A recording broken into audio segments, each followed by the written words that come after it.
आप लोग का हमारे चैनल मोटिवेशनल स्कोप में स्वागत है। मैं आज बताऊंगा, बहुत सारे लोग हमारे कमेंट कर रहे थे पिछले वीडियो पे कि सर आप अपनी स्ट्रेटजी बताइए कि आपने कैसे सफलता प्राप्त की थी। तो मैं आपको बता दूं, मैं TRE 2 में सेलेक्ट हुआ था और हमारा रैंक था 14 रैंक।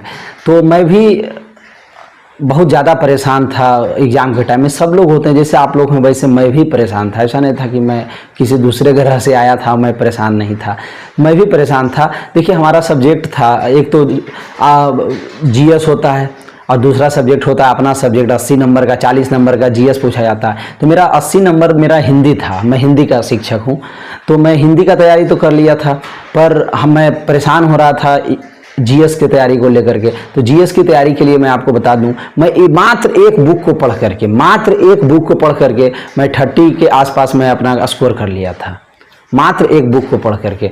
तो सोच लीजिए कि अगर आप भी उस किताब को पढ़ते हैं तो कितना अच्छा आपका भी स्कोर हो जाएगा। अब बहुत कम टाइम है, मैं मात्र 1 महीना पढ़ पाया था, क्योंकि 1.5 महीना हमारे टाइम मिला था। तो मैं शुरू में तो GS पे उतना ज़्यादा फोकस कर नहीं पाया। शुरू में हिंदी को ही थोड़ा सा सोचे एक बार पॉलिश मार लेते हैं, पढ़ा हुआ तो था ही हिंदी, पर लगा एक बार पॉलिश मार लेते हैं बढ़िया से। और उसके बाद हमारा 1 महीना बचा, 15 दिन तो हम हिंदी ही सिर्फ पढ़े, और उसके बाद हमारा अब 1 महीना बचा। अब मैं परेशान होने लगा भाई कि अब मैं क्या करूं, GS कैसे पढूं, GS बिना पढ़े हमारा रिजल्ट नहीं हो पाएगा। तो मैं कुछ दोस्तों से पूछा, यूट्यूब चैनल पे पता किया, तो सब लोग कुछ कहते थे NCERT पढ़ लो, तो कोई कहता था लुसेंट पढ़ लो, तो कोई कहता था कुछ, सबका अलग अलग ओपिनियन था। तो मैं परेशान हो रहा था क्या मैं पढूं। तो मैं, एक हमारा दोस्त था जो BPSC का तैयारी करता था, सिविल सर्विस का, उसने ही मुझे एक किताब प्रीफर किया हमारे लिए, और उसने कहा इस किताब को तुम पढ़ लो। तो मैं उससे प्रश्न किया कि मैं क्यों पढूं इस किताब को। तो उसने मुझे बताया कि इस किताब को इसलिए पढ़ो क्योंकि वो TRE 1 का क्वेश्चन उसने देखा था, TRE 1 का जो भी क्वेश्चन आया था तो उसका वो देखा था GS वाला पोर्शन।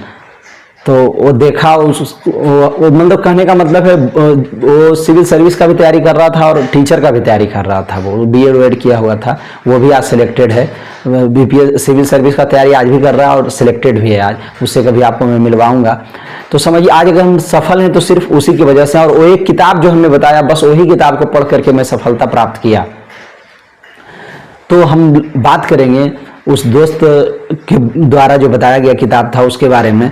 तो वो जो किताब बताया, वो कहा कि बस इस किताब को पढ़ दो, पूरा क्वेश्चन देख लिया था, वो तो था ही स्टूडेंट, देख रहा था पूरा। कहा कि देखो TRE 1 में ये सब प्रश्न इसी किताब से आया है, लगभग सब इसी से आया है, तो अगर तुम इसको पढ़ लेते हो तुम्हारी समस्या ही सारी की सारी दूर हो जाएगी। तो मैं लग गया उस किताब को पढ़ने में, और उस किताब को मैं पढ़ा, जी जान लगा दिया। लगभग मैं प्रत्येक दिन उस किताब को, 1 महीना हमारे पास टाइम था, तो मैं लगभग प्रत्येक दिन उस किताब को 4 घंटा पढ़ता था। 4 घंटा प्रत्येक दिन मैं उस किताब को पढ़ता था, और अपना 4 घंटा उस किताब पे दे रहा था मैं, लगभग उस किताब पे प्रत्येक दिन 4 घंटा। उसके बाद हमारे पास टाइम भी नहीं था, 1 घंटा हमारे पास टाइम बच रहा था। मैं बताया था आप लोग, हमारा रात का ही हमारा स्ट्रेटजी रहता था पढ़ने का। दिन में तो हम एक वीडियो में मैं आप लोगों को बताया था, आप डिस्क्रिप्शन में उसका लिंक दिया हुआ, आप देख सकते हैं। तो रात में 1 घंटा मैं बस हिंदी का प्रैक्टिस सेट मारता था, और 4 घंटा मैं किताब को पढ़ रहा था। वो किताब देखिए ये है, यही किताब को मैं पढ़ रहा था। आप लोग को भी जिज्ञासा होगी किताब जानने की। देखिए BPSC यहाँ लिखा हुआ है, ये सिविल सर्विस का क्वेश्चन बैंक है। ये 1992 से लेकर 2023 तक का क्वेश्चन बैंक है। वो उस टाइम हमें कुछ और किताब दिया था, वो मतलब था यही किताब, मतलब ये 69वीं नहीं था, 68वीं, मतलब पुराना किताब था वो। ये तो देखिए लेटेस्ट है, 69वीं, अब 70वीं भी हो गया है। तो अगर आपको लेना होगा अगर ये किताब, तो आप 70वीं वाला लीजिएगा, न्यू जो लेटेस्ट है, समझे। वो तो मैं पढ़ा था, और 60वीं वाला मैं पढ़ा था। तो अब समझिए उसी की किताब से मैं पढ़ रहा था किताबों को। तो उसने मुझे सारा बात बताया कि इस किताब को पढ़वा। उस दिन से हम किताब को पढ़ने लगे बहुत अच्छे तरीके से, और जब उस किताब को मैं पढ़ने लगा तो समझिए कि 4 घंटा पढ़ता था। देखिए 1 घंटा रोज में पढ़ता था राष्ट्रीय कांग्रेस, राष्ट्रीय आंदोलन के बारे में, इतिहास। देखिए 5 टॉपिक पूछा जाता है, अब हम टॉपिक के बारे में बात करेंगे कि GS पोर्शन में क्या क्या टॉपिक पूछा जाता है। 5 टॉपिक GS में पूछा जाएगा, सारे 8-8 नंबर के रहेंगे। देखिए पहले मैथ है, मैथ 8 नंबर का। फिर दूसरा पूछा जाएगा आपसे साइंस, ये भी 8 नंबर का पूछा जाएगा। तीसरा आपसे पूछा जाएगा हिस्ट्री, चौथा ज्योग्राफी, और 5वां पूछा जाएगा आपसे करेंट अफेयर। तो आप ध्यान दीजिए एक बात पे कि अगर आपको तैयारी करना है तो इस किताब, जो अभी मैं किताब दिखाया आपको, इसमें आपको हिस्ट्री, ज्योग्राफी और आपको पढ़ना है हिस्ट्री, ज्योग्राफी और विज्ञान, ये 3 चीज को आप इस किताब से पढ़ सकते हैं। और मैं दावे के साथ आपको कह देता हूं कि अगर इस किताब से अगर आप 3 चीज को पढ़ लिए, हिस्ट्री, ज्योग्राफी और विज्ञान अगर पढ़ लिए, तीनों चीज देखिए दिया हुआ है, आप ध्यान से देखेंगे। इतिहास देखिए यहाँ पे दिया हुआ है, फिर देखिए यहाँ पे विज्ञान दिया हुआ है और यहाँ पे भूगोल दिया हुआ है। 3 चीज को अगर आप पढ़ लेते हैं इस किताब से तो 8 या 24 नंबर है आपका। गारंटी के साथ मैं कहता हूँ 20 नंबर तो पक्का आएगा इस किताब से। इस किताब को पूरा नहीं पढ़ना, देखिए कितना मोटा किताब है, आपको पूरा नहीं पढ़ना है इस किताब को, बस आपको शॉर्ट में पढ़ना है। 3 ही टॉपिक को पढ़ना है इस किताब से, 3 ही सब्जेक्ट को। अब देखिए, अब इतिहास में आपको सब कुछ नहीं पढ़ना, इतिहास में बस भारतीय राष्ट्रीय आंदोलन पढ़ना है। एकदम सिलेबस में स्पष्ट लिख दिया है भारतीय राष्ट्रीय आंदोलन। बहुत सारे यूट्यूब चैनल वाले अलर बलर कुछ पढ़ा रहे हैं, हम देख रहे थे ना, हम खुद परेशान हो रहे थे अपनी तैयारी के टाइम में। जब सिलेबस हमारा दोस्त हमको दिखाया कि यार देखो, उसके पहले हम देखे नहीं थे जीएस का सिलेबस, हम बस हिंदी पढ़ रहे थे लगातार। जीएस का जब दिखाया कि देखो भारतीय राष्ट्रीय आंदोलन लिखा हुआ, तो तुम बस हमको बता दिया क्या क्या पढ़ना, वो जो बताया बस वही चीज मैं आपको बता रहा हूँ और चीजें से हमें सफलता मिली। और देखिए, इससे आपको 20 नंबर इससे कवर हो जाएगा। और बस 3 टॉपिक आपको पढ़ना है। एक तो भारतीय राष्ट्रीय आंदोलन करके इसमें एक टॉपिक है, उसमें लगभग 600 प्रश्न है। उस 600 प्रश्न का व्याख्या नीचे में दिया हुआ है। ये सारे प्रीवियस ईयर है, प्रीवियस बनते कहाँ से हैं, ये जो सिविल सर्विस का एग्जाम है बीपीएससी का, ये क्वेश्चन बनाते कहाँ से, थोड़ा सा आप सोचिए, तर्क के साथ सोचिए। हवा में मैं बात आपसे नहीं करूंगा, हमारा दोस्त ने हमको सारा कुछ समझाया। उसके पहले तो हमें सिविल सर्विस का कुछ आइडिया ही नहीं था। वो कहा कि देखो यार, ये एनसीईआरटी और एससीईआरटी, स्टेट वाला और नेशनल वाला जो बुक होता है एनसीईआरटी एससीईआरटी, उन्हीं दोनों बुक का समझो कि इसमें पूरा चीज क्वेश्चन वहीं से बनता है, पूरा का पूरा क्वेश्चन वहीं से बना है इसमें। तो अगर तुम एनसीईआरटी किताब नहीं पढ़ पाते हो तो तुम इस किताब को अच्छे से पढ़ लो और तुमको ये भी पता चल जाएगा कि क्वेश्चन क्या पूछा जा रहा है। वही क्वेश्चन के रूप में यहाँ पे तुमको सारा चीज मिल जाएगा। तो तुमको यही, तो अगर तुम इस किताब को पढ़ लेते हो तो क्या तुम्हें फायदा है कि तुम पूरा समझो एनसीईआरटी पढ़ लिए हो। समझ में आ रहा है बात, हम जो क्या करना चाह रहे हैं? अगर समझ में आ रहा है तो आप लाइक कीजिए। बहुत हैवी स्ट्रेटजी आपको मैं बता रहा हूँ, स्मार्ट तरीका ये मैं आपको बता रहा हूँ। इसी के तहत मैं सफलता प्राप्त किया था। और धन्यवाद मैं उस दोस्त को देना चाहता हूँ, रवि उसका नाम है, जिसने मुझे मैं अपनी सफलता का श्रेय बहुत लोगों को देना चाहता हूँ, पर उसमें एक वो भी है और उसका सबसे बड़ा अहम योगदान है सफलता का श्रेय में। मैं बहुत सारे लोगों से सलाह लिया था, ऐसा नहीं, वो गुरुजन भी हमारे थे, मम्मी पापा थे और भी लोग हमारे साथ जुड़े थे। एक दोस्त, सबसे बड़ा योगदान उसी का था, वही जीएस के बारे में। अगर जीएस में नंबर कम होता तो आज सफल नहीं हो पाते। हिंदी तो हमारा सिर्फ हिंदी के दम पे कैसे उड़ सकते थे। तो देखिए, ये चीज हमको उसने बताया और वही चीज मैं आपको बता रहा हूं। तो आप ध्यान दीजिएगा कि भारतीय राष्ट्रीय आंदोलन बस पढ़ना है आपको इतिहास में, और कुछ भी मत पढ़िएगा। 600 क्वेश्चन इसमें है और 600 क्वेश्चन का सबके नीचे में व्याख्या दिया हुआ है, सबके नीचे में व्याख्या 5-5 लाइन का दे, वो व्याख्या को आप पढ़ते जाइएगा, रटते जाइएगा। रोज आपको बस 100 क्वेश्चन करना है, ज्यादा नहीं मत कीजिएगा। 100 भूगोल से ले लीजिए, 100 इतिहास से ले लीजिए। वही इतिहास में आपको प्राचीन नहीं पढ़ना है और मध्यकालीन भी नहीं पढ़ना है। यूट्यूब वाले लोग अलग अलग अलर बलर कुछ पढ़ा रहे हैं, जो अभी आपको मैं बताया हूं।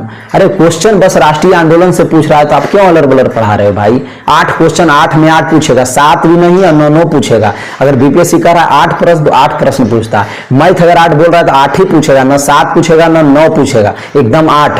तो अगर 8 राष्ट्रीय आंदोलन तो 8 पूछेगा इस किताब से। हम पूछा था, हम सब 8 में 8 में रस ही गया था। मैं इसी किताब से पढ़ा था, 1-2 यूट्यूब चैनल भी देख लिया था और थोड़ा बहुत लूसेंट का भी सहारा लिया था। पर मैं जब क्वेश्चन देखा तो सारे क्वेश्चन इसी से लड़ गए थे। मैं घर पे जब आकर के मिलाया, उस दोस्त से मिला तो 8 का 8 क्वेश्चन इसी से था। मैं भी आपको गारंटी देना चाहूंगा कि 7 से 8 प्रश्न तो इससे मिलेंगे। हो सकता है कि आपको न मिले एग्जाम में, अलग बात है, पर 6 से 7 क्वेश्चन तो एकदम गारंटी है कि आपको इस किताब से मिलेगा। राष्ट्रीय आंदोलन का 600 क्वेश्चन, बस आपको 600 पढ़ना है।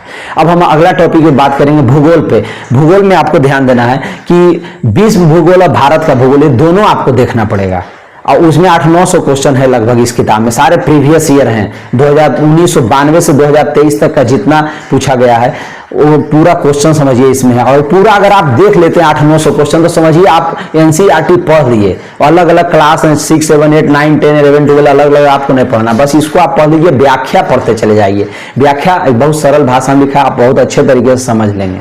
मज़ा लगेगा आपको व्याख्या याद करने में। याद तो करना पड़ेगा, कैसे लूसेंट पे लोग रटते हैं, याद करते हैं, उस तरह से आपको ये भी करना पड़ेगा। मैं 4 घंटा अगर देता था तो सफलता मिली ना मुझे जीएस को पढ़ने में। हिंदी स्ट्रांग था तो हिंदी बस 1 घंटा सेट मारता था बस हिंदी का, और 4 घंटा इसको पढ़ता था। 1 घंटा देता था राष्ट्रीय आंदोलन पे, 1 घंटा भूगोल पे देता था, 1 घंटा देता था मैं विज्ञान पे। विज्ञान में भी देखिए 3 टॉपिक है, फिजिक्स, केमिस्ट्री, बायोलॉजी, तो विज्ञान भी इसमें है, तीनों टॉपिक। उसमें भी लगभग 1000-1200 क्वेश्चन है तीनों मिला करके। 1000-1200 क्वेश्चन बढ़िया से रोज 100 क्वेश्चन आप करने का टारगेट कीजिए, अब देखिए आपकी सफलता कैसे मिलती है। ये करने के बाद आप एकदम 8 या 24 नंबर इस किताब से पूछा जाएगा, 20 प्रश्न तो आप एकदम कंफर्म आप कर ले जाएंगे। 20 इससे पक्का आएगा, 4 हो सकता है ना आए, पर 20 तो पक्का आएगा। अब इससे बाहर कुछ पूछेगा नहीं, 3-4 पूछ दे अलग बात है, अब आप अच्छे से कर ले जाएंगे। हमें विश्वास है, मैं किया हूं इसलिए मुझे विश्वास है, झूठ सच बताने का क्या फायदा। अब आपको मैं बता रहा हूं, और देखिए इसी किताब से जो आपका बीपीएससी टीचर है उसमें जो इजी इसमें क्वेश्चन होते हैं वही आपके एग्जाम में पूछ दिया जाता है। इसमें तो बहुत डीपली पूछा जाता है ना सिविल सर्विस में, पर आपके एग्जाम में आप देखिए टीचर बनने वाले हैं तो आपको एग्जाम में बहुत ज़्यादा हार्ड नहीं देगा, बस ऊपरी क्वेश्चन देता, ऊपरी लेवल वाला, बहुत ज़्यादा डीप नहीं जाता। तो उन्हीं क्वेश्चन को इसमें उठा करके आपके बीपीएससी एग्जाम में देता है जो टीचर वाला है, समझ गए। तो आपको घबराना नहीं, इस किताब को पढ़ना। अब हम 3 सब्जेक्ट पे तो बात कर लिए, हिस्ट्री पे, ज्योग्राफी पे और विज्ञान पे। विज्ञान में होता है फिजिक्स, केमिस्ट्री, बायोलॉजी, तीनों पढ़ना है। अब हम बात करेंगे 2 सब्जेक्ट हमारे पास और बचा जीएस का। एक तो बचा हमारे पास करेंट अफेयर और दूसरा हमारा बचा ये मैथ। तो करेंट अफेयर में मैं आपको बता रहा हूँ, करेंट अफेयर पे आपको ये ध्यान देना है कि देखिए हमें गर्मी लग रही है, पंखा नहीं चला रहा हूँ क्योंकि पंखा चलाऊंगा तो आवाज़ खराब होने लगता है। तो मैं आपको बता रहा हूँ करेंट अफेयर में क्या करना, आपका एग्जाम लगभग अक्टूबर नवंबर तक लेकर के चला। अक्टूबर नवंबर में बिहार में चुनाव है तो हो सकता है और डिले भी कर दे, या बीपीएससी टीआरई 1 और 2 कितना स्पीड में हुआ था कुछ भी हो सकता है पहले भी कर दे, कोई इसका गारंटी नहीं है भाई। पर हाँ आप मान करके चलिए कि अक्टूबर नवंबर तक लग रहा है, संभावना होने की है। तो आप 2025 का आप पढ़िए करेंट अफेयर, 2024 का भी मत पढ़िए। 2025 का जनवरी से लेकर के अभी तक का करेंट अफेयर पढ़िए, लगातार पढ़ते जाइए जब तक एग्जाम नहीं होता। 2025 से 5 से 6 क्वेश्चन रहने वाले हैं, समझ में आ रहा है आपको।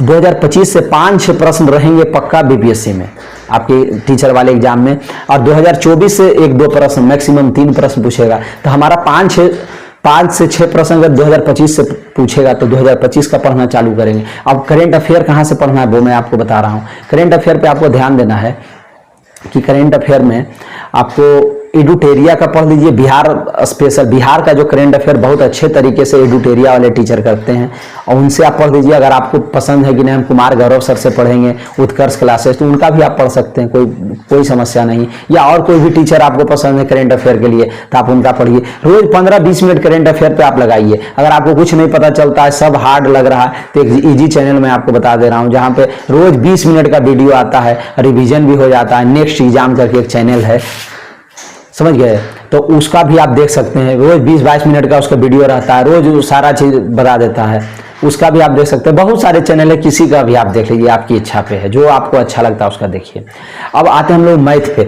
बहुत सारे लोगों का क्या होता है, मैथ कमजोर होता है। जो कंपटीशन वाले विद्यार्थी हैं उनका मैथ कमजोर नहीं होता, वो स्ट्रांग किए हुए रहते हैं। तो जिनका मैथ स्ट्रांग है थोड़ा सा, तो वो 8 में 8 सही कर ले जाएंगे, क्योंकि मैथ का लेवल बहुत इजी होता है, हार्ड नहीं होता है, और नहीं बहुत ज़्यादा मॉडरेट भी नहीं कर सकते, एकदम इजी लेवल का होता है मैथ।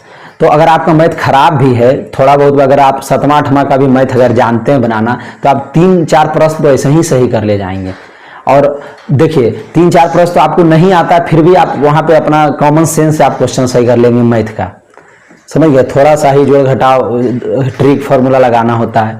और 2-3 टॉपिक मैं आपको बता रहा हूँ जिसके तहत आपका अगर मैथ अच्छा नहीं है तो आप 8 में 8 तो नहीं, पर आप 5 से 6 प्रश्न आप कर सकते हैं, कम से कम 5 तो आप कर ही लेंगे अगर आप 2-3 टॉपिक पर ध्यान देते हैं तो। एक तो अलजेब्रा पूछता है, एक्स वाई करके मान निकालने के लिए, बहुत ईजी है, बहुत ज़्यादा हार्ड नहीं पूछता है अलजेब्रा वाला, बहुत इजी पूछता है एक्स वाई मान निकालने के लिए। दूसरा आपसे एक टॉपिक रहेगा परसेंटेज का, वो भी बहुत इजी क्वेश्चन रहता है परसेंटेज। एक तीसरा होता है प्रॉफिट लॉस का, और चौथा आपका सिंप्लीफिकेशन पूछता है। सिंप्लीफिकेशन थोड़ा सा आप पढ़ लीजिएगा, सिंप्लीफिकेशन। और एक एक टॉपिक है, देखिए सब इजी टॉपिक है, थोड़ा 2-2 घंटे का अगर वीडियो आप देख लेते हैं, प्रॉफिट लॉस पे बहुत ज़्यादा डीपली क्लास नहीं करना है, थोड़ा बहुत करना है, फॉर्मूला बेस्ड क्वेश्चन आते हैं, समझ गए। वैसे तो प्रॉफिट लॉस पे 20-20 क्लास जा सकता है, परसेंटेज पे 20-20, पर उतना आपको नहीं करना है। मतलब 5 क्लास अगर आप कर लेते हैं किसी अच्छे टीचर का तो आप आराम से कर ले जाएंगे। तो आपका मैथ यही सब है, बहुत ज़्यादा टाइम एंड वर्क थोड़ा सा आप देख लीजिए, टाइम एंड डिस्टेंस, इस सबसे उतना क्वेश्चन पूछता नहीं है हमेशा, पर आपको जो 2-3 टॉपिक अभी मैं बताया उससे प्रश्न पूछता है, आप आराम से 5-6 प्रश्न आप कर सकते हैं। मैं भी मैथ में इसी तरह से किया था, हमारा 5 लगभग 4-5 में बना लिया था अच्छे तरीके से। तो आपको इस तरह से आप आराम से 40 नंबर का अगर आपका जीएस है तो आप आराम से 30 नंबर के आसपास आप ला सकते हैं, जिस तरीके से मैं बताया हूं। पर हाँ, थोड़ा सा मेहनत करना पड़ेगा और एक ही किताब पढ़ना है। देखिए हम कितना बढ़िया से बताएं आपको, मात्र एक किताब, कहीं नहीं उलझना। अगर आप एनसीईआरटी पढ़ सकते हैं तो पढ़िए भाई, एनसीईआरटी से बेस्ट तो कुछ है ही नहीं है। आप पढ़िए एनसीईआरटी, उससे बेस्ट कुछ भी नहीं है। हाँ, पर अगर आप एनसीईआरटी नहीं पढ़ सकते हैं, आपको पढ़ने में परेशानी होती है, बोर हो जाते हैं, तब मैं ये चीज़ कर रहा हूँ। ये मैं अपनी स्ट्रेटजी बताया। हर लोगों की, बहुत लोग एनसीईआरटी ही पढ़ रहे हैं, पढ़िए, अच्छी बात है, उससे बेहतर तो कुछ है ही नहीं है। बहुत लोग लूसेंट पढ़ रहे हैं, पढ़िए, पर हम जो पढ़े हमारे लिए इससे बेस्ट कुछ नज़र नहीं आया। कम टाइम में हम बहुत अच्छा नंबर इससे ले आ पाए। बात समझ में आ रहा है कि जैसा एग्जाम है उस तरह से हम काम कर लिए। इसमें स्मार्ट तरीका है, इसको आप 4-5 बार पढ़िए, एक बार नहीं 4-5 बार पढ़िए, जब तक एग्जाम नहीं हो जाता आपका। बस इसी किताब को, एक ही किताब को फॉलो कीजिए, लगभग 5 बार पढ़िए, तीनों टॉपिक हो, तीनों सब्जेक्ट का इसका।